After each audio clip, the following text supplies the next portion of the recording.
আমরা দুই ভাইরে কেমনে বুইলা গেনা গোনা না যে দুই ভাইয়ের জন্য নবীর কত মায়া ছিলেন। ইহুদি ডাকতেছে, হুজুর বালতি উঠাইলেন আপনি, কে আপনি, পরিচয় কি? কুয়ার ভিতর থেকে বালতি হাতে ডাক দিলে আপনার হাতে আসে। আমার নবী বলে, এরে ইহুদি বালতি বুইজা রাখ, আমার নাতিরা কান্দে, আমি দেরি করতে পারি না। দৌড়ায় বাড়িতে চলে গিয়ে হাসাইনকে এক পাশে হুসাইনকে আরেক পাশে বসাইয়া আমার নবী দুইজনের মুখে খেজুর তুইলা দিতেছে আর ডাকতেছে, হাসাইন হুসাইন রে, দুনিয়াতে কষ্ট করলা, কিছু খাবারের ব্যবস্থা করে দিলাম, হাসরের ময়দানে তোমরা দুই ভাইয়ের প্লেট আগে আসবে রে নাতিরা,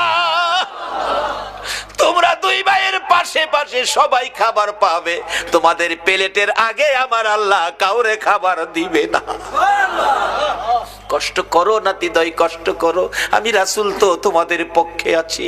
এই কথা শুনে শান্ত হলেন, খেজুর খাইতেছেন।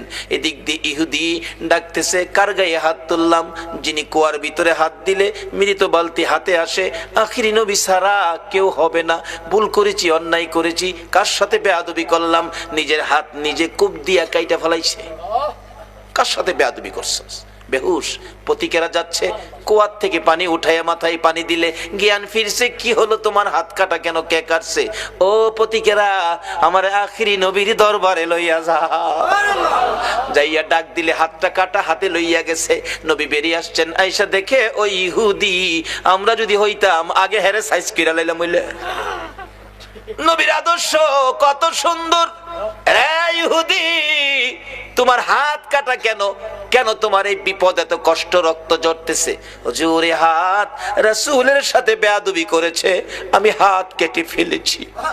রাসূল বলেন, কি করলা তুমি? হুজুর বলুন, বেয়াদবির ক্ষমা পামুনি। আমার নবী বলেন, ক্ষমা পাবি রে, একবার যদি কালিমা পড়ে আমার পক্ষে আইসা যা।